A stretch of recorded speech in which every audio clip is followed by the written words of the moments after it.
اہم خبر ہے، بھارت اور افغانستان کا پاکستان کے خلاف گٹھ جوڑ کھل کر سامنے آ گیا۔ افغان طالبان کے وزیر خارجہ امیر خان متقی اور بھارتی وزیر خارجہ ایس جے شنکر کی ملاقات کے بعد بھارت نے کابل میں سفارت خانہ کھولنے کا اعلان کر دیا۔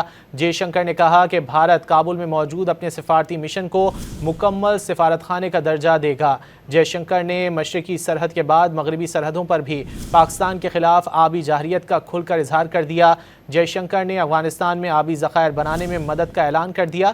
ذرائع کے مطابق اس اقدام کا مقصد دریائے کابل کے بہاؤ میں رکاوٹ پیدا کر کے پاکستان پر دباؤ ڈالنا ہے۔ اہم خبر ہے، بھارت اور افغانستان کا پاکستان کے خلاف گٹھ جوڑ کھل کر سامنے آ گیا۔ افغان طالبان کے وزیر خارجہ امیر خان متقی اور بھارتی وزیر خارجہ ایس جے شنکر کی ملاقات کے بعد بھارت نے کابل میں سفارت خانہ کھولنے کا اعلان کر دیا۔ جے شنکر نے کہا کہ بھارت کابل میں موجود اپنے سفارتی مشن کو مکمل سفارت خانے کا درجہ دے گا۔ جے شنکر نے مشرقی سرحد کے بعد مغربی سرحدوں پر بھی پاکستان کے خلاف آبی جارحیت کا کھل کر اظہار کر دیا۔